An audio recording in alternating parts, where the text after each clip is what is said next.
আসসালামু আলাইকুম। আপনারা সবাই কেমন আছেন? আলহামদুলিল্লাহ আমি ভালো আছি।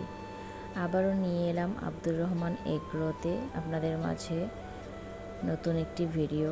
তো আজকে আমি শেয়ার করব আসলে শখের ছোট্ট দেশি মুরগি খামারে আমার প্রথম যাত্রাটা কেমন ছিল সেই গল্পটা নিয়ে। তো আসলে আমরা ঢাকায় ছিলাম, গ্রামে যখন প্রথম আসলাম তখন আপনার ভাইয়া একটি ব্যবসা শুরু করে, আর ওর দোকানের সামনে দিয়ে গ্রাম সম্পর্কে একটি দাদা হয়, উনি 3টি 15 দিনের বাচ্চা সহ একটি মা মুরগি নিয়ে যাচ্ছিলেন বিক্রি করার জন্য। তো আপনাদের ভাইয়া বলল যে আমি মুরগিটা নেই, তখন 500 কত টাকা দিয়ে একটি মুরগি 3টি বাচ্চা সহ কিনে নেয়।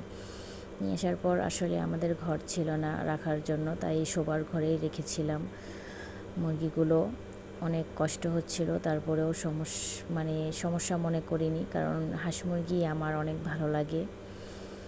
আর আমার একটা ফুপি আছে, ওই ফুপিটা আমাকে বলেছিল যে তুই গ্রামে গেছিস, হাঁস মুরগি পুষবি, নিজের বাড়ির ডিম মাংস খাবি, এটাই তো অনেক। তখন আমার মাথায় একটা বুদ্ধি আসলো যে হ্যাঁ সত্যিই তো মুরগি পালন করা যায়।